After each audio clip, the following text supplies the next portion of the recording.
Week 12, and we have one of the premier matchups in the NFC conference taking place. The returning top dog Eagles against the San Francisco 49ers, who faced them in the NFC Championship with the rights to go on to the Super Bowl. We know how that story unfolded. Some of the 49ers are still bitter about it, but I believe this will be a very good matchup. And it's very telling that their quarterback is already available. And what's going to happen with him and him versus our defense, retooled, I might add. It's going to get interesting. What's up, it's your boy Citron, coming back at you with another analysis video that kids you not that's a real name. We're going to get into the Eagles Week 12 matchup, as well as some other things around the league, current happenings. It's an exciting time to be an Eagle. We believe we're in the golden age of Eagledom right now, and will we have the wear to show for it? Hopefully so. How will we get there? Part of that is the Week 12 matchup against the reigning NFC West champions, and the one of the more formidable teams in the NFC in a weekend conference nonetheless. But that being the San Francisco 49ers, or 49ers, whichever name you prefer to call them by. But they have a very solid roster, man, from top to bottom. It's one of the top 10 rosters in the NFL. That can't be debated. It's just fact. But that being said, they do have some holes to be exposed. Pause. And we'll see. We'll evaluate the roster as we always do, top to bottom, from their starters, and then go back through comparing them to the guys that they're going to be facing, going up against on the Eagles units. So first, we have to start with the guy we knocked out of the NFC Championship game, one of the three quarterbacks we sat down that very day, and forcing them to employ their emergency quarterback here, Christian McCaffrey, who was actually the starting running back, putting them in a very very losable situation. Well, pretty much assured losing situation, and then a very bad conundrum. But that's also the fault of their head coach. We'll get into that later. Brock Purdy.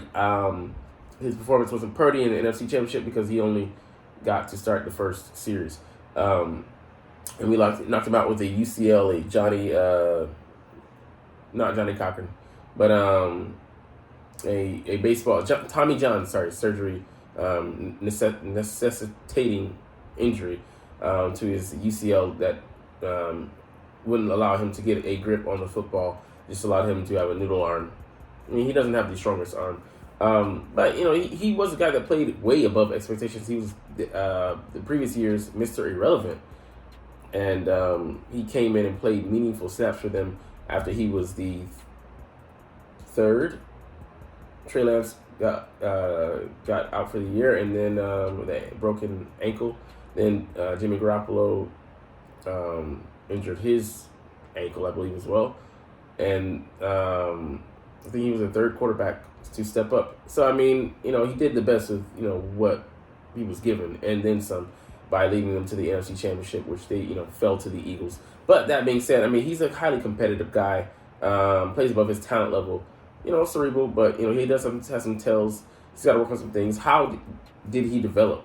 Taking mental reps for most of the offseason in this second year, and how he responds to adversity, because they're going to face a lot of it this year with them having a target on their back, and him having a target on his back, with teams having the film out there, him putting that out over the course of 16 games. Is it going to be, a Cinderella, or is it going to wilt and turn back into a pumpkin from being a carriage? So we'll see. I don't think he can carry the season, but, I'm well open to being proven wrong, man. I like the kid, like his moxie. I like, that he's a cool customer under pressure, but he might get exposed out here. Christian McCaffrey was not a guy that will be having that done to him, because he's one of the top backs in the league, one of the top versatile backs, and top three backs. A very good receiving talent, can play slot receiver. Coming into the league, he could have switched to receiver and done pretty well. But that being said, he's a very good damn runner of the football, a great runner of the football, and gives them, very good versatility there, and a great utility player. Hell, even threw some touchdowns last year. That being said, he's playing behind a different line this year. How will they adjust? How will they, block for him? Yeah, they're strong at run blocking, but when you downgrade the pieces, there comes some damage associated with that. But, I mean, yeah, he was a threat. He was the only threat at, after a certain point, after the quarterbacks went out. against us. And when you know that you're running it, we can sell out to stop the run. So it'll be an interesting challenge. Anyways, we'll get to that later. Debo Samuel's, obviously one of the best receivers in the league, one of the more physical, if not the most physical, and in his approach. But yeah, he's a very solid guy. Doubles as a backup running back for them, but I wouldn't use him too much in that formation because it just brings about wear and tear. But hey, go ahead and do it because I want you to give us the advantage. But yeah, he's a tough matchup. And Brandon Ayuk, also a very good route runner, deep threat. He has better wheels than what's on paper. And Jawan Jennings maybe finally stepping up to bring stability to the receiving core as the third receiver. We'll see what he brings. Is he going to be hot? Is he going to be cold? Or is he going to be stable? George Kittle, one of the best this oxymoron, one of the best tight ends in the league. I believe he's number 3 behind our guy, Dallas Goedert. But, for now, maybe we can give him the number 2 crown. But I believe Goddard will go out and prove that this year. But man, he's a hell of a blocker. He blocks he's like a sixth lineman out there, and a very good route runner. Just good speed and deceptive to some guys because they don't believe he's that fast, and then he runs right past them. A hard guy to defend. Trent Williams, one of the best in the league, even at age I think he's like 35 or be turning 35 this year, maybe 36. He's still one of the best, if not the best, left tackles in the league. And tackles, period. But his strength is legendary. He can be had, but more times than not, he's gonna win his battles across the league. All these other guys, to be honest, I don't know them. I don't even know if they played last year. But it's just their line took a big hit with McGlinchey out at right tackle. They believe that the 5th round pick Colton McKivitz is gonna be able to replace him. He'll have to be tested out there. Spencer Burford, I think, he's decent. Jake Brendel, maybe decent. Aaron Banks, I think he's just a guy out there. Anyways, that's an area that we were going to highly focus on, but we'll have to swing back for that. Nick Bosa, one of the best DNs in the league, but I will say his stats are kind of padded because he ran against a lot of tight ends and running backs and getting a lot of those sacks. And yeah, I'm not ripping him as he did them. We're going right through them for those sacks. You can only fight the man that you're put up against, but it does kind of take away from what he did when you have guys like Hassan Reddick who faced pure linemen, just tackles and just went right through them. So he's not a guy I fear with our line per se, but yeah, he's highly talented. I'm not taking that away from him at all. And we obviously know the next guy on the list, Javon Hargrave, who came over from us, betrayed us by going. Hey, follow the money, 4 years, $84 million. Get your bag, man. Grave digger. But he's 34, and it's a good deal for him. But he's gonna run out of steam somewhere along the lines, but definitely not this year. The guy's a beast, but playing the pass, can he get better? Go back to being more solid in the run game. That's a liability because the guy next to him, Eric Armstead, he's the opposite of him. He's not a great pass rusher, but man, he plays the run heavy, and he's just tall, man. He's like 6'7", just a beast on the inside. But it'll be interesting to see how he goes against the guy that he's slated to go up against, Drake Jackson. Hoping that he elevates his game, but right now he's just the guy out there. But they do have the best interior lineman in the league, and Fred Warner, the all-world middle linebacker, and Dre Greenlaw, a tough, physical, aggressive guy. And they patrol out there very well, man. If they had another compatriot, they might be trio worthy, but it's just them. Javarius Ward, a feisty guy. He battles, as does his guy below him, who's like a lesser version or poor version of him. And they're competitive out there. I'll give him that. And Isaiah Oliver, heard he got flamed in with the Falcons, but I believe he's a better corner than last season. But I'll have to go out and prove it. Tashawn Gibson, very good, solid patroller there in the secondary. So Talanoa Hufanga, also, a All-Pro last season. He's very, he can be very solid, but I do believe he has some things that we can get over on him. So, but a solid, decent, in between decent and solid secondary. But man, let's get into the breakdowns. Brock Purdy, obviously, man, we're gonna hit him with the kitchen sink and more. We're gonna look to try and confuse him as much as we can. And yeah, he showed a lot of calm, a lot of poison. Even in preseason, he looks good, but it's still the preseason. It's vanilla. He's going to be when teams, when the real games start, when teams are game planning against him. I'm really interested to see how he meets the challenge. I'll be watching the 49ers each and every week because they're one of the contenders. I'm going to keep my eyes on all the contenders and the teams that surprise because there always is one or two teams that pop up and should rear their head, and then there's pretender and contender season to see who's real and who's not. I believe the 49ers are not a pretender; they're a contender, but do they have the necessary pieces to push them to the next level? Because they got to the championship game, but can they get on to the Super Bowl? But it's a long season. It'll be in the making. This will be like late in the season, week 12 when we face off. So teams will be mostly what they're gonna be at this point, and it'll be interesting to see if we're both at crossroads or kind of like competing for the same position, top spot in the NFC. But yeah, I'm really interested to see how he plays with his supporting cast because he has some damn good receivers and a damn good back in Christian McCaffrey. He can get the ball to be a dump up option or be the main option, targeting him in routes, not just simplistic running after receiver routes. So that makes him a hard guy to defend, but he might be able to go off, man.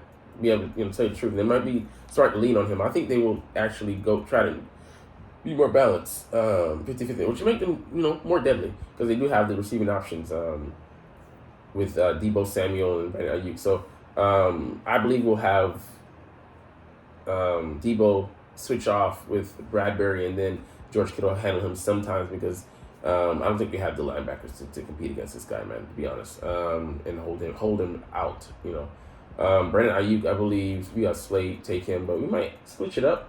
Juwan Jennings, I think he could be handled by Avonte Maddox, but will he be even healthy at this point? Will he be out there playing? Mario Goodrich might be out there, so we'll see how things go. But I like our secondary against their guys on the wholesale. George Kittle is the only problem I see, and Deebo Samuel could pop his head up, with the things they like to do with him and put him in there in the backfield. But hey, as far as the more hits, I'd love for you to do that though. Even with how tough he is as a runner, and just think about the longevity of his career. That being said, I really want to see who we put on the tight end, because I think Justin Evans will make the roster. Will we put him on Kittle, a faster guy but smaller? Because he's so physical, man. We might need to exclusively put Bradbury on him, or I say for the most part. So we have the pieces to match up with him. It's just how we would go about it. Their line, man. Trent Williams, we could ignore him, but Brandon Graham showed last year when he bull rushed him and got the sack. Not afraid to go up against him, man, just because he has the nickname, being the silverback. He's a strong ass dude. Don't fear. So there's nobody on this line I fear, even him, man. Because it's all about the line playing as a fixture, as a juncture. 5 guys playing in sync, and I don't think they're that bad. They're more like 5 degrees or 98 degrees. Sorry. So I mean, all these other guys, they definitely can be had by the guys that we bring in waves, and it'll be interesting to see how Jake Brendel and Spencer Burford are taking Jordan Davis and Milton Williams and Fletcher Cox, and maybe Moro Ojomo, maybe Kentavious Street, and then Jalen Carter, because Jalen Carter's shown that he's not gonna just quietly waltz into the NFL. He's gonna come in storming like it's desert. And then their defense, man, these 3 guys. I mean, he's very good. He's very good to great, and then he's great. But I still believe we'll shut them out. Lane Johnson will come out to play, man. And Nicky Bosa, they'll try to play him, just across the line. He had luck last year in the NFC Championship game. So I'm not saying it's going to be a direct repeat, but I feel confident. And Javon Hargrave, yeah, he can be quick, but we know him inside and out. He knows, of course, us as well. But yeah, we have a strong interior. This could be the year that our left guard takes another step. And I'll be interested to see how our guys develop. Jordan Mailata, how is he at handling speed rushers? This was his 3rd go at it at being a starter, so he's going to continue to get better, and I believe that to my core. So I don't think Drake Johnson will be a factor, but we'll see how he develops on the season. Their linebackers are very good at read and flow, and Fred, he's a hard guy to fool and to deceive and to trick. But he showed last year that he can be had. We did that in the NFC Championship misdirects and Drake Greenlaw as well, running right at them and then running around them and then throwing so many concepts at them. So we can get if we can get our line to the second level on these guys. Yeah, man, I believe that's a battle we can win. So I mean, it'll be interesting to see how we employ Cam Jurgens in this game. Do we push him to the second level more times than not? Because he's gonna have to sit and anchor against some of these guys. So that's cool, but we will try and attack their linebackers when we can. And that brings us to the corners. I think of course they'll be improved, especially Dumbledore, Lenore. But that being said, AJ Brown and Devonta Smith just got better this offseason. So if they're selling their laurels, maybe they close the gap. But I believe the gap still stays intact because those guys continue to be hungry and go out there and work at their craft and work at the minute details, the finer details that elevate you, that keep you having that edge, that advantage over your opponent. So yeah, like I said, they're a solid safety duo, but Hufanga showed that he can be overly aggressive, and I like us to use that against him, kind of like we did last season. And then he played dumb, hitting Hurts after the play and getting some dumb penalties, or someone, I think, I forget, after the catch pushes somebody down. It's just dumb. It's just Sean Gibson. He can also misdirect him. So how do they handle Goddard? I don't think they can. Speed, yeah, sure, but the guy is not slow. So and he runs pristine routes. He's as good as a receiver out there. I just like us to have the the advantage. It'll be interesting. Like, I think that our defense is the key. Well, I mean, that's gonna be a theme you're probably gonna hear some of these videos in the past as well. That is how we play on defense because they have a formidable offense. It depends a lot on how number, I think, 5 or whatever his number is, Purdy plays, number 7 or wherever he is. That's gonna be the key. So Brock Purdy and how we get to him or not able to get to him. I think it will be the story of the day. Anyways, man, that's all we're gonna have to say about them. Let's get to some other things around the league, man, that I like that are happening. This was not gonna pay off until 2024, but the Eagles did go out and sign a suspended cornerback, formerly of the Colts, Isaiah Rodgers. The guy ran a 4.28 at his pro day, so he's just lightning fast. He's only 5'10" or 5'11", 5'10", $176. But he also can double as a returner. Had a really good average in 2022, 25.1 yards, and he had a touchdown in 2020. So he can be a dual threat and supplant our guy, Britton Covey. And we can actually sign some real receivers because let's be honest, he's not giving us anything out there. But that being said, it's like almost a 5-point yard advantage, even though the kick return game won't be the same. I mean, put him at kick return as well. I think he can be dynamic. But like I said, this is for next year because he's suspended this whole year for a gambling incident. And the Colts decided to cut bait. Hey, we came in there and foresight by Howard Roseman, because I think this has to do with Devontae Maddox. I think he's either in the last year of his deal or he's going to have only 2 years left. So he can come in and compete and maybe upgrade over Mario Goodrich next year. And who knows, maybe Mario will give him stiff competition. That'll just make us even deeper. And maybe stash Mario on the practice squad just, for safekeeping and to call him up. But, man, just a very savvy move again. Didn't have to trade, didn't have to do anything. He was just there available. So shout out to Howard Roseman, our excellent balling GM. And the trade rumors, Derek Barnett says he wants out. He's not, comfortable. He's not good being the 5th swing edge rusher. So he wants more playing time, or have the potential to have more playing time elsewhere.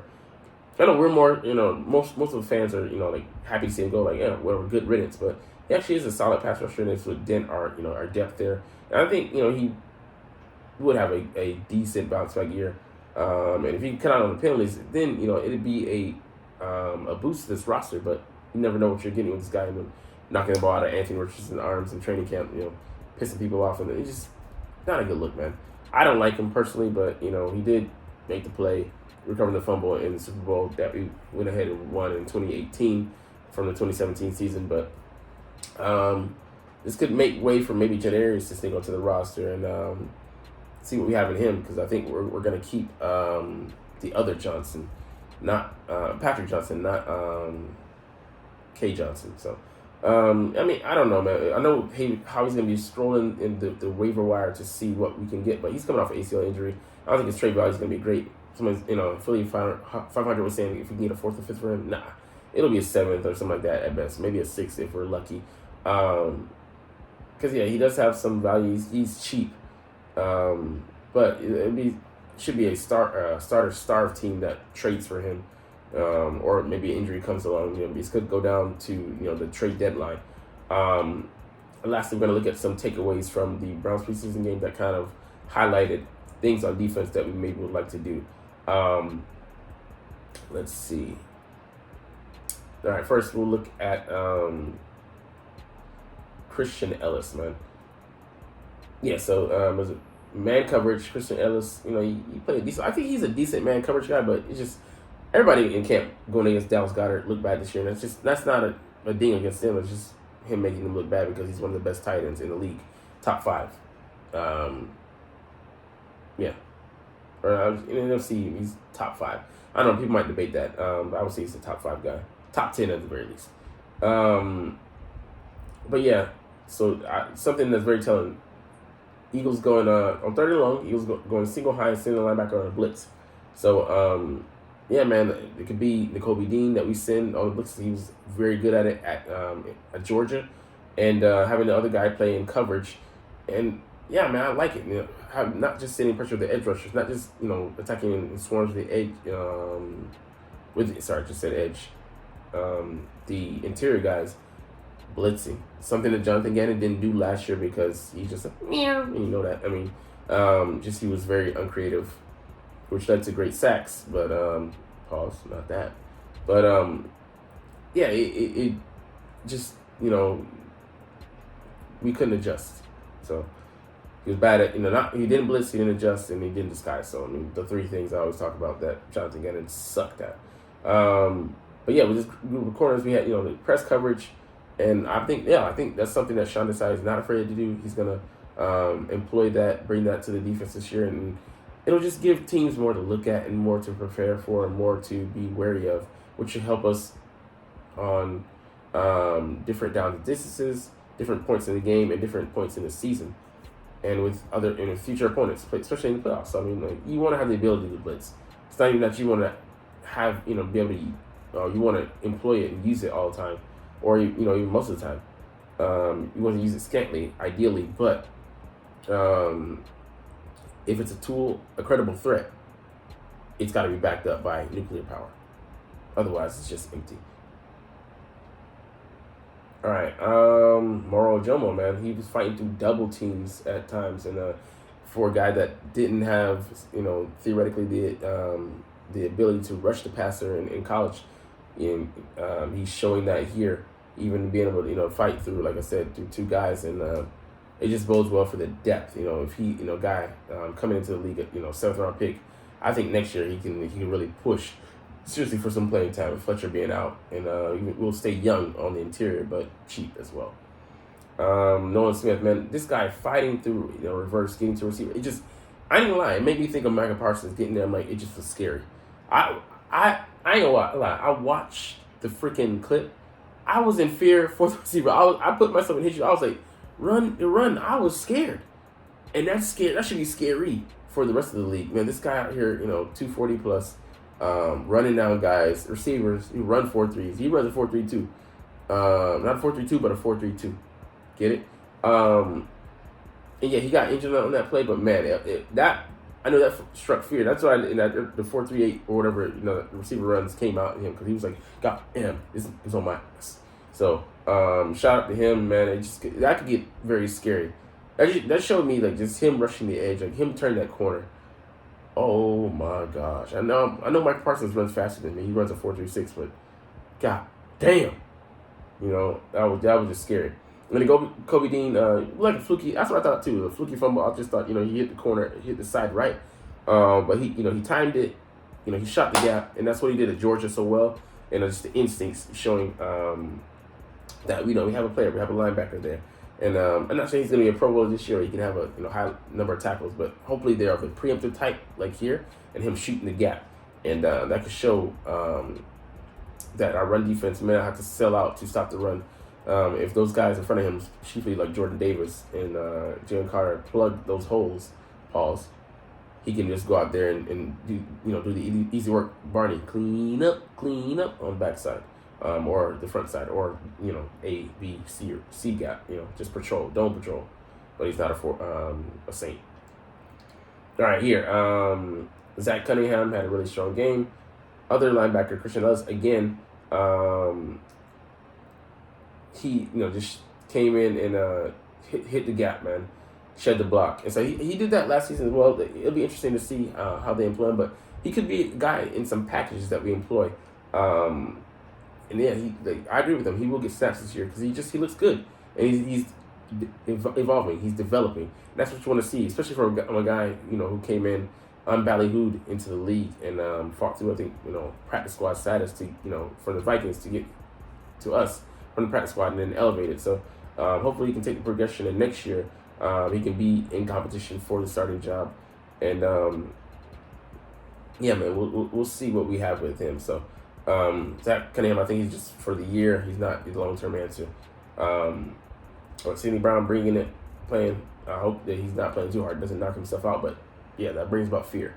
Anyways, we're gonna step off on that note and get up out of here. But man, entertaining video for me to do. So many topics, kind of like a Eagles bingo topics, but we covered an actual team. So anyways, we're building up to the season, man.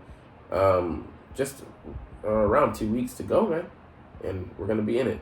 It's gonna be September 11th for me and September 10th for you. But anyways, you're not even watching them, but I love making these videos and love talking about the freaking Eagles. So anyways, I'm on Bleeding Green Nation because I bleed green. Let's get up out of here. As always, it's Fly Eagles Fly, and let's motherfucking go. Like, comment, share, and subscribe if you Thanks for watching. Check me out at Centron Anime, Centron Life, or Centron Laughs, or other social media.